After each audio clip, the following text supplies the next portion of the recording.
Welcome to the last episode of 100% Canucks before Christmas. John Shannon, soon to be joined by Landon Ferraro. Our producer, Hugh McClarty, is at the helm on this Christmas show. And the Canucks coming off a successful 5-game road trip, winning 4, losing on Monday night in Philadelphia to a Flyer team led by Rick Tocchet. And let's face it, I think the reality is that the Flyers were a better team during the game. But the Canucks tried to keep it close. But then in the end, too much speed, too much power from the Flyers for the 5-2 victory on Monday night. Canucks come home now, play the next 4 of 5 games at Rogers Arena, including Saturday night against the San Jose Sharks. But first, a look back at the trade, where this team is, with Landon Ferraro on this edition of 100% Canucks. I won't keep you long. Darren Millard with a tip for everyone who loves great hockey podcasts like this one. John Shannon and I host the OG of 100% Hockey, coming your way multiple times a week. The guest list is the best you will find. Multiple shows a week ensures you won't miss out on any news, and we dig even deeper into the biggest stories around the NHL. Most of our guests are also friends, so I promise there'll be more conversation beyond the X's and the O's. John really does get bored with that after a while. So join us for 100% Hockey. The name says it all. Subscribe now while you enjoy thinking about it. And enjoy. Last show before Christmas, Landon. How would you think the Canucks are going to the break, and what would their attitude be at this point? I think they're going into the break feeling pretty good about themselves. You know, like it was a tough, first part of the season there, and then they make the Quinn Hughes trade, and that's a hit to the dressing room as well. But then they rattle off 4 wins, and they lose last night, but they go 4-1 on a road trip, and that was great. And not just getting through games, but played really well and started to it looked like a team that was playing their system and were confident in it, and it was all starting to come together. So, I think they're going in with a bit of happiness and, really looking forward to the couple days off and, get to be around some friends and family and reset a bit and come back with some optimism of if we play the way that we can, we'll be in games, we'll have a chance to get a win. So let's talk about the 3 guys that have come onto the roster. And it's amazing to have 3 guys come out of the roster that are actually healthy, when you think about it. So in no particular order, Zeev Buium, where what have you seen? What have you liked? What can he work on? Well, I mean, I really like him so far. I really enjoyed watching him in Minnesota, how he moves around with the puck, and his skating ability is obviously high, and I think he's done pretty well in his first few games here.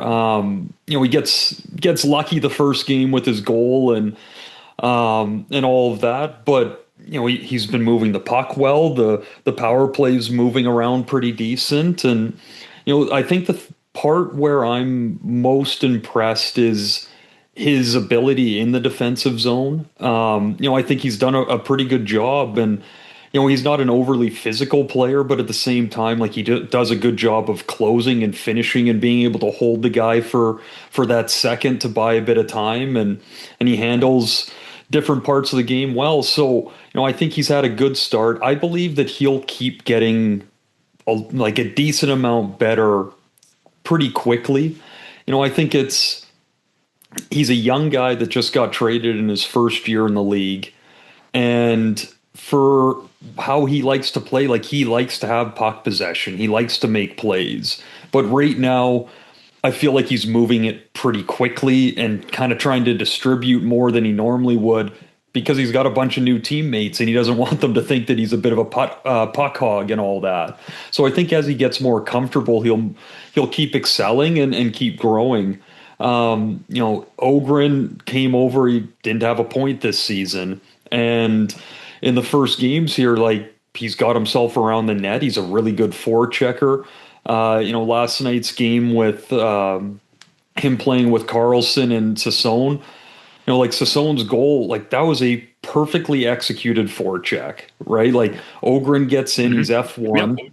He needs to hit the defenseman and pin them and wait for your support to come in. He does that really well. Carlson gets beat a little bit, but he gets his first two steps are good and he finishes extremely well, and they make a nice play out and they score. So, he's had a couple goals now, and that shootout move was beautiful. And so, like, he's off to a really good start here. Rossi, I think, has been okay. I think it's taking him a bit longer because he is a guy that reads off of his line mates so well and just needs to get a bit more comfortable, right? Like all these three guys are all young and have never been traded before. Like there's a lot that goes into it. So you ask about Christmas break. I think the break will be really good for Rossi and the other two, just to be able to kind of exhale and sit down and really take in where they're at now and come out of the break fresh. Ogren's the one that has, I think, impressed me not the most, because William is the real deal. It was like surprised, impressed, eh? Yeah, exactly. Yeah. Ogren had, because I was almost on the verge of suggesting that maybe he goes to Abbotsford. He's a contract that can move up and down easily. And so from that perspective, if you need roster space, but I'll tell you what, the offensive side of his game is much better than I think a lot of people expected. He does have a great shot. In my mind, he's a lot bigger than I think a lot of people expected him to be. So to me, he's a bit of the bright light in all of this when you consider what the trade was all about. The other thing about what has happened is around these three guys, like I see Filip Hronek playing a dominant defenseman's position now. Don't you? Sorry to cut you off, but I without even really naming the time of the game yesterday, but he took a puck from the top of the point, and before you knew it, he was behind the net. And like he was looking for the play and he looked engaged and he made a nice move. Like I can't remember the last time I saw Filip Hronek like carry a puck in the offensive zone, because as soon as it touched his stick, it went as hard as it could across the blue line to Quinn Hughes. Like exactly what you're saying. Like guys are starting to like they have to do more and show more of their attributes to get something done, because they can't just throw it to number 40. Yeah, there's no deferring anymore. Yeah. So when you look at this, look at this road trip. 24:57, 24:05, 24:11, 27:41 in Boston, and 22:09 in Philadelphia. That to me, it's not a coming of age scenario, but it's to me it's letting this guy now become, in theory, at this point, the number one defenseman on the team. And, they took the reins off him. Right, and it appears to me that he's accepting that mantle. That yes, this is what I expected when I got traded from Detroit. And so to me, the story of the three guys coming to the club is, I think, all positive. But I think what Filip Hronek has done to me is almost as revealing as anything else that we've seen in the 5 games since the trade, don't you? No, I really do. And I'd take it a step farther and say, even like, look how it opened up the young forwards, like what they've done since Quinn Hughes got moved out. And again, like, not saying it like it was Quinn Hughes' fault that the guys weren't doing better while he was here. My point, though, is you have young players on a team that's not doing well, and you have one of the best players in the game on your roster. that wants the puck. Mm-hmm. Every time those guys got the puck, it was like they instantly made the pass to Quinn, or were trying to find him. They'd turn up to try and find him late because they just wanted to get it in his hands. Like, you take it, I don't want to deal with it. And now that he's not there, just like much like Hronek, the young guys are the same thing. Like, they're making plays, they're holding on to pucks a bit more. Like, it looks like they feel more free on the ice, that they're not going to let someone down if they don't get them the puck. They're just playing, and it's looking much better. And the other thing is that this does speak to making this trade now as opposed to waiting, because I think that people who have watched this team for the last 3 or 4 weeks have seen Quinn's up and downs. And if we can see it from the TV screen, or we can see it from the press box, you don't think teammates can see it too? Of course they can. So from that perspective, and I think this is something this administration learned with all the crap that went on last year with Miller and Pettersson. They knew they had to get it done quickly. They knew they had to fix it in order to try to resurrect anything of this season. Now, I'm not sure that they have done that, quite frankly. But at the same time, you do get a sense, to your point, they feel a heck of a lot better now than they did, the days before the trade, days before this road trip, where people were lamenting, "Oh my goodness gracious, we're 5 games under 500. We're going to be 10 before this is over, before Christmas comes." So this just needed to happen. And I talked to somebody, not with the hockey club, but who has close ties to some of the players, and they did say, yeah, it was becoming an issue. It was becoming a problem. And so to get that albatross off your neck is a valid thing to do at this time. That's not a criticism of Quinn Hughes, because people are human. People have emotions.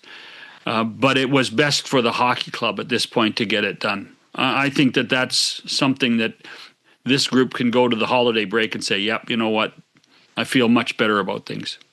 Yeah, and I think, it's a good point on Hughes. Like, we all saw his ups and downs through the TV. Meaning, like, watching him play, interviews, all that stuff. Well, that shift in Denver, the shift in Denver where he was, I don't want to beat a dead horse. He's not a Canuck anymore, but. No, but my point is of just kind of closing that tie is, you're right, like, he is human. And I'd imagine, like, just being around Quinn enough and hearing how he talks and how much he cared about this team, I would imagine it was really, really hard for him from the moment that he told management that, hey, this isn't what I want anymore. I'd like to move on. But he's still the captain, and in the back of his head, he knows, or is thinking, like, I didn't accomplish what I thought I was going to be able to do here. And I imagine that would sit hard for him. And then he has to go into the room every single day to see his teammates and friends knowing that he's already said he's not coming back, right? Like, it's a really, and that's not making an excuse for him, but it's just some context. And you understand, like, no one's perfect. He was doing his best, but it was showing through. And, numerous people from inside the locker room have said in interviews that, yeah, you could feel it. And it was starting to creep in more and more. So that was important. But, like, it's why being a GM and being in management is one of the hardest jobs in sports, because, okay, so they make that trade and they did a great job with it. Well, now they move on to the next issue or the next thing on the agenda. And that's, how are we getting the young guys more ice time, more opportunity? We're going to have Pettersson and Höglander that aren't in the lineup coming back in, right? Like, well, that's 2 more forwards coming out. Are you taking Ogren out? I would assume not. Are you taking Carlson out? I would hope not. How about Sassone? Like, it's all of that. So like it's on to the next part of the agenda, and that's, are you going to make that next move more quickly out of the roster freeze of Christmas break to open up space and continue down the path of letting the young guys play and figuring it out? I would suspect at this point that the number one agenda item would be Kiefer Sherwood, though, wouldn't you? At this point, Yep. I mean, it's the most straightforward of the moves they could make. Well, and here's the deal. This also could mean sign him, right? Mm-hmm. This organization, totally could. this team always surprises you every once in a while, and we've all talked about how he's in a scenario where if he wants $5 million a year, and I'm just throwing that number out, but he also wants long-term security, 5-6 years. That's not the model I think that this organization is trying to do, and having players play when they're 35 or 36 years old. So, but at the same time, you watch him play, and nobody plays harder. Yeah, no, he's again having a fantastic season and showing what he's worth. And when he came to Vancouver, he really made it known that he had more to his game than what he'd been able to show thus far in his career. And everyone said he had a bit more scoring that he showed. And I remember watching some of his highlights after he got here, and there was one of them that was a 2-on-1. The pass comes across like between the tops of the circles and the blue line, and he absolutely pumped a one-timer. And you're looking at that and you're like, clearly there is a bit more skill there, because you don't mistake that goal. Like, it just doesn't happen. And he's done phenomenal. My assumption here, though, is that the Canucks are looking around and seeing some of the returns for guys that have just been traded, like a Philip Deneau, Mason Marchment, right? Like, you're looking at those. Sherwood provides more than those two. And those were two pretty good returns. So I imagine they're looking at Sherwood, and it's whether they wanted to keep him or not, or want to keep him or not. I feel like they're going to look at the returns that are happening right now and see that it's too good of an opportunity to get a really good piece back. By the way, I would love to see him stay. Oh, I don't really want to not watch him, right? Like, I love watching him in the lineup. Yeah. Yeah, and that's a number of their players. And that's why when you get to this point and you're talking rebuild and kind of doing these things, it's hard. Because it's, as you're talking about different players that could get traded, it's like, okay, if it's a Connor Garland, throw that out. I don't want to see Connor Garland on another team. Like, no. I love watching Garland in the corners and how he competes and his tight turns and his nose for the net. Like, that's entertaining hockey. But when the team goes the way that it has, these are the uncomfortable conversations that start. Well, and the other thing is, if everybody sits talking about rebuild, tear it down, there's no guarantee that the rebuild works. No, you got to make sure you get your draft picks well, but you also have to make sure that you do it in years where there are good draft picks available. Yep. Dare I remind people that if you follow the Edmonton Oilers, there was a draft. Taylor Hall, Nail Yakupov. Yeah. Because they had the first pick overall, did not guarantee them, a playoff future. Yep. And people can say, well, Taylor Hall was a good player. Taylor Hall was not as good a player as everybody makes him out to be, certainly in his time in Edmonton. Yeah. He got a lot of freedom because people said, well, he was the first overall pick. And by the way, they gave Taylor Hall a lot more breaks than they gave Nail Yakupov. And, that's another story. More rightfully so on that one, though. Yeah, but another story for another day. Really. So the rebuild stuff is you're right, is a fascinating conversation, but do you want to go through four years of pain, 4 more years of pain? And everybody's going to say, well, we're going through pain now. Well, not necessarily. If they can do this on the fly, if they can find a way to change things around and get some valuable playing assets, not draft assets, playing assets, then perhaps they're closer than some people think. And there's going to be people that are going to tell us that we're full of it. But that's the real dilemma that you talked about. How close are you? How close can you get? Or do we want to endure 4 or 5 years of pain? I would suggest that this ownership group doesn't want to endure 4 or 5 years out of the playoffs. Yeah, and the ownership side, that's a different story. But like I really do think that if there was a time to commit to this, and management, like, that's their idea, like, this is what we're doing, like, this is the time to capitalize on it in this city, because this fan base, like, honestly has been asking for this for a number of years and at different times. And they weren't asking for it 2 years ago when they took the Edmonton Oilers to Game 7. Yeah, but that's part of the problem, and that's always going to be the argument from the fan side to anyone that presents that is, yes, we had a good run then. We got to the Stanley Cup final years before that. Like, it's a lot of not very good or decent teams mixed in with like a 1 year pop of, call it, playoff success. Yeah. Right. So, but it's never sustained. Like, they don't want the Band-Aid. Like, they just want to see it. And there's a difference of watching a team and being told they're expected to win and really compete for the playoffs, and then see what happens. And when that team's losing, how much more quickly frustration comes out.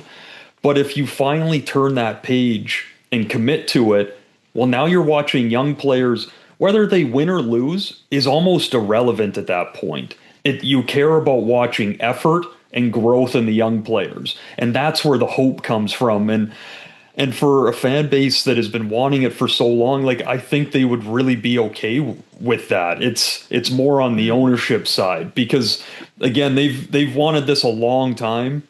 And I think you could easily capitalize on the position of the market right now to commit to it full time, because they might actually be behind you. It's an interesting thought. It's one that I'm sure that those discussions have already taken place to an extent, and will continue to take place until the next trade, or the trade after that, where there are some assets that are going to change and dictate whether it's somebody who's going to play for the team now, or somebody who's going to play for the team in 3 years after they're drafted. It truly is almost a watershed moment. It really is. Like, this is going to turn the franchise in a direction that you really got to stick to and commit to. Okay. So in the meantime, and I put this question to Patrick Alvin on last Monday after the trade, and they were 2-0 on the road trip. What the heck goes on at home? I mean, this team has won 4 games at home. They've won 11 games on the road. If they had, and I actually have done the math 3 times on this one today, just because I want to make sure I'm right. If they had the same home record as they have road record, they'd be leading the Pacific Division. And it sounds ludicrous to think that, because nobody has that. But at the same time, it doesn't make any sense to me. It really doesn't. The Canucks are 11-8-2 on the road, and they're 4-10-1 at home. Yeah. That's the only other team like that in this league is the New York Rangers. Yeah. And they're 5-10-3 at home. So they're and 13-6 on the road. So there's no logic to it. Yeah, I feel like if I had a legit answer for you, John, I'd be winning a Jack Adams, right? Like, Well, no, but that means you get fired within 12 months. So it's already, I mean, that's what happens. yeah, but I take a good payday first, though. I'd be okay with that. Oh, like it's crazy how it can be that different. And I've played on teams where we couldn't win on the road or we couldn't win at home, and we're winning on vice versa.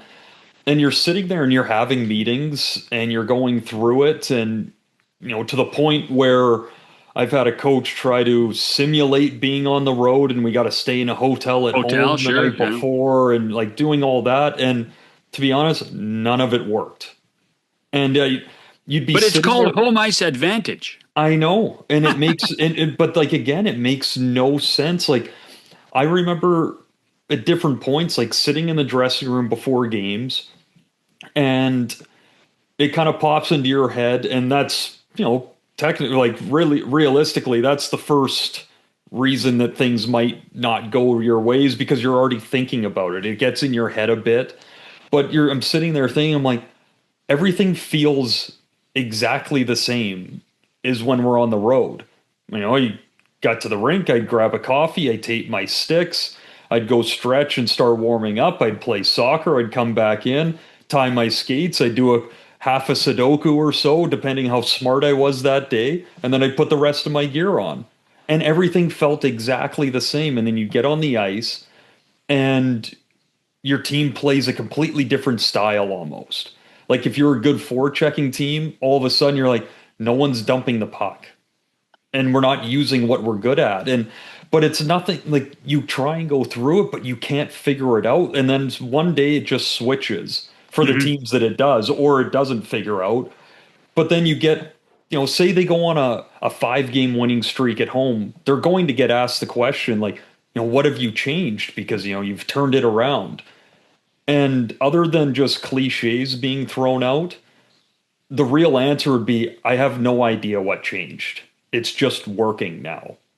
And I feel like that's such a cop-out of an answer, but like that's kind of the best answer I can give right now, because it does make no sense. And it made no sense when I was in the room. It doesn't make any sense at all. By the way, just as a curiosity, this homestand, so it's starts on Saturday with San Jose, and then they got the trip to Seattle for one off, and then they got Philly, Seattle again, Boston before they go on the road again. So they got 4 of 5 at home. What do you expect out of the fan reaction to Rick Tocchet being in the arena on the 30th? Because I actually thought last night, it was funny. I don't know why. Like there was nothing to it last night in Philly. That it was Rick Tocchet was just another coach last night against the Canucks. Yeah, I think it's just so different when that coach comes back to the city, right? Like when it's in the new city, especially because it's out on the east, like it just feels so far removed. And I mean, I don't know about you, but after last season and how the start of this year has gone, Rick Tocchet feels like it was 3.5 years ago that he was in right. Vancouver, No, you're right. right? Like it feels so separated from recent memory.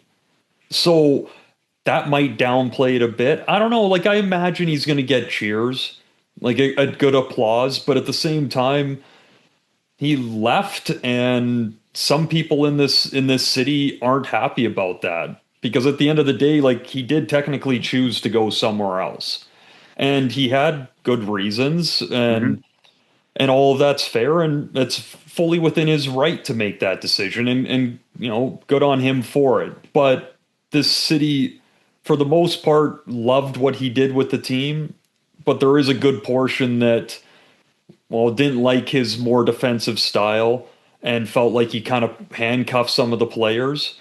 And then obviously with him leaving, they weren't very happy.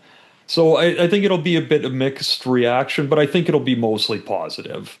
And again, it's the Canucks are a very different team even from last year's Rick Tocchet team. And this is going to be the first time, or first home stretch that everyone's going to get to see the new players, and like there's going to be more excitement and focus on different parts. It's going to be fascinating. It really is. And you're right about get some home games. Yeah. and try to take advantage of something at home. Although, there's nothing that tells you that that's actually going to happen. Well, but one more thing to add into that home discussion that could help is the fact that they have a healthy Thatcher Demko that's going to be playing at home. He's been playing very good hockey, and so like that's already a very different look than what they've had for the most part. You know what I saw the other night in Boston? What's that? I saw Thatcher Demko smile. Wild, hey? I did. It was amazing. After the game, and Lankinen won the happy shootout. Hugs. I saw it, and I didn't recognize it. I'm not trying to be cheeky or anything, but he's a game face guy. Oh, he's a game face guy. Yeah. Yep. No, I and when we get him on the show, I'm going to ask him. I said, I saw you smile the other day. What's going on? Hey, it doesn't matter. You get into a happy hug after a win or a goal. It's impossible not to have a smile on your face. Well, you know what? And that's the one thing, and the one thing that has occurred with this organization in these last 10 days is there's been a heck of a lot more smiles. A lot of people. A lot more joking around in interviews. The clips you see from practice, they're yelling at each other and like in a fun way and kind of ribbing on each other. Like it's a couple wins. It's like the old book, Chicken Soup for the Soul. Like it's just a couple wins. You just feel good. You feel like you're doing your job, and it doesn't matter if you're bagging groceries or playing in the NHL. You go in and you do a solid day of work. You feel good about yourself. And then you get to do that with your buddies. It just amplifies it all that much more. Well, it will be fascinating, and it all begins again for the Canucks on Saturday night when they host Macklin Celebrini, kid from the North Shore, and the San Jose Sharks. And we'll be days from finding out whether Celebrini is going to be on the Olympic team. I think he's going to be on the Olympic team. Yeah, I think he's almost at a lock here. Whoa. In my eyes, I don't know how he does not make that team. You can have debates about the other two young kids for sure, but Celebrini, I don't know how he's not there. Well, if Bedard didn't get hurt, I think we'd be saying both of them. And I think Bedard getting hurt gave Canada a bit of an out. It might. You're right. Yeah, to not have to take all the young kids. It's a easier excuse to go with a more veteran player now. Mm-hmm. Yeah, you're not wrong. Okay, so what's Christmas like around the Ferraro household? Endless amounts of food. Today's the 23rd. I've had 2 holiday meals already, and I got another 2 coming at me, and I've got my son's second birthday tomorrow, Christmas Eve. So that means he's a Christmas Eve baby? He's a Christmas Eve baby. So that means birthday cake on top of it. So endless food. See, when he gets to be a teenager, the question will be, is he mad that he's a Christmas baby? Or is it a good thing because in the end, you don't get 2 sets of presents? No. Oh, God, no. Well, he doesn't at the start either. He doesn't know that that's 2 separate days. He gets what? No. I mean, when he's a teenager. I'm sorry. When he's later, when he's he's going to be disappointed because it's great for the parents and family because every birthday, well, you're stuck with us. It's holiday meal and it's your birthday meal. He's going to want to be going out and doing something with his friends, but you're stuck with me. So great for us, brutal for him. All right. So you've had 2 meals already, and turkey, both of them? Turkey and ham. Both. No fish? No fish? No, we've never been a fish. Your Like name's now. Ferraro. Yeah, well, I'll get to it. That's where I'll bring that in. But with my wife's side, and then I go off my mom's side, my dad's side, and then we do one with my friends. It's turkey and ham generally at all of them. But Christmas Eve dinner with my dad's side has always been gnocchi. Oh, So that gnocchi. with a good bolognese, and like that's where we have the Italian. And the tough part for me is like turkey I can take it or leave it. Ham I'm all over it, but I'll throw all that stuff out in 2 seconds if I could just have a vat of gnocchi with, especially we go to La Terrazza in town here in Vancouver. So you His go out for Christmas Eve dinner? Well, we go pick it up and bring it back. So Okay. Gennaro's the owner. His family's originally from Trail as well. So Oh, he looks after us wow. pretty good, and he has the best bolognese you'll have in North America. It's Tell you unbelievable. what, you keep this up there. We should get them to sponsor this darn thing, That's what and I'm you get looking for. But sadly for you, I won't ask for money. I'm just asking for bowls. free gnocchi. That's all I want. Oh, that's great. And so now your son's 2. Yeah. And has he got a feel for Christmas yet, or is it still too young? Loves yelling Santa Claus, and it's really really cool at my dad's place at the fireplace. They don't even have space to put my dad and Cammie's stockings up because there's all the kids and now grandkids. So there's 9 of us, my brother and his wife and 2 kids, and then my wife and my son, and then my 2 younger brothers. And my 2-year-old can run through all the names. So he knows them off with like the little train or the dog on there. So it's been a ton of fun getting to do all that, but hated his Santa picture. Lost it for his 2nd year in a row. No, he did. Yeah, not a fan. But hey, to tie it all back to hockey, guess what I got to do 2 days ago? Okay, I give. First time Luca put the skates on.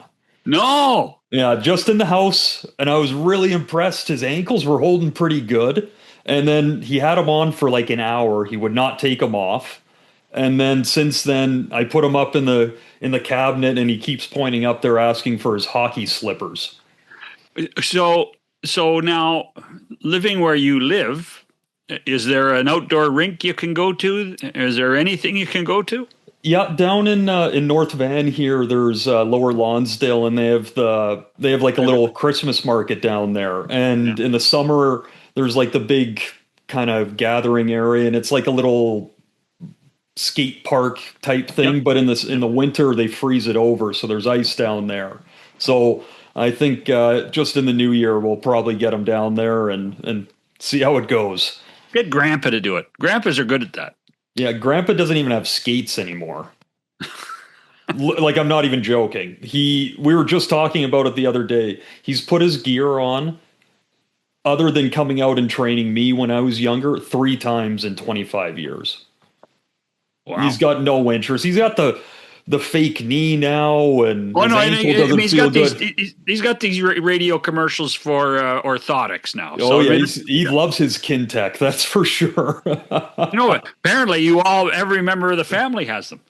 Oh, hey, I'm not saying no to anything, especially like I'm a lot younger, but hey, I've had quite a few surgeries myself. I need any help I can get. Yeah. Well, I'll tell you what, Landon, Hugh McClarty's our producer. We've had, I think this is episode 36. Is that right, Huey? Episode 36? You can jump in anytime, Huey. I wanted to confirm first. Yes. Okay. Yes, 36. Yeah, As episode you- 36. As you come running back to the computer pretending you're working. I'm always working, Landon. So this has been a real joy to do. I got to tell you, when we came up with the idea to do this and started in the summertime, I was wondering if it would work, and I think it's worked. I think we got a pretty good following in British Columbia on the Lower Mainland, and it's probably all due to you and the fact that you're connected a lot closer to the hockey club than I am. So I want you to know this is greatly appreciated, and happy have a happy Christmas, a Merry Christmas, and enjoy your birthday for your son tomorrow. And we'll talk to you next week when hockey's back on. Yeah, no, this has been a ton of fun, and just like you, I didn't know what to expect coming into it, but it's been awesome getting to talk to so many people from the organization and have this to look forward to a couple times a week. So it's been a ton of fun. Thanks everyone for listening, and we'll keep bringing as much as we can in the new year, and have a great holidays, everyone. That's Landon Ferraro. I'm John Shannon. I'll be back after this on this edition of 100% Canucks. All right, listen up. Today I want to talk about giving 110%. Giving 100% means giving everything you got. Giving 110% means giving 10% more than is humanly possible. If we're going to win as a team, we need 100% of you guys giving 110% 100% of the time. If only 50% of you guys give 110%, and 50% of you guys give 100%, I guarantee you 100%, we'd only win 50% of our games. Suppose 75% of the 110% gave only 50%, and 50% of the 100% gave 25%, and 75% of the 110% were not feeling 100%, then we'd be in a heap of trouble. That's why we need 100% of you guys giving 110% 100% of the time. Okay. Let's go out and play some hockey.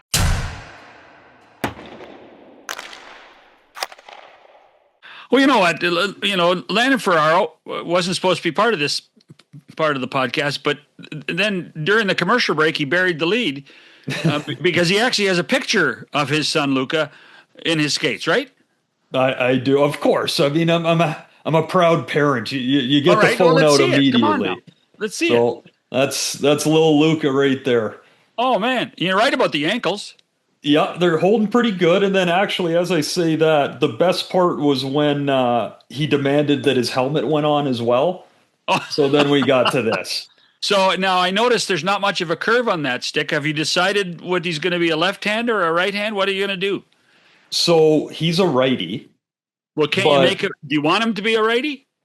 I just wanted him to hold the stick any direction he was going to hold it. But he holds it that like he's a righty 100%. But because he's now 2 and he's got a mind of his own, he only uses that stick, and it's a lefty curve. Well, maybe he's onto something new. I mean, maybe he sees Ratu taking face-offs. Yeah. And he flips the stick around. How good was Ratu the last time he won? I think he went 8 for 9. He's on fire with it, and man, like he works at it. But like that's a young guy that gets that he has a gift that'll keep him in the lineup, and he stays on top of it. Well, I'll tell you what, maybe young Luca Ferraro will be doing that one day. Although I think if you're smart, he has to be a defenseman, not a forward. No, if I'm smart, I switch that hockey stick to a golf club, and life's a way different story. A long time ago, my son decided he wanted to be a goaltender. So yeah, and I had to live that for a while. Yeah, that's every parent's worst nightmare right there. I actually loved it. I really did. I had a great time. So, but he was a goalie, and even what he does now, he acts like a goalie. So, all right, folks, thanks for listening or watching this edition of 100% Canucks. Merry Christmas.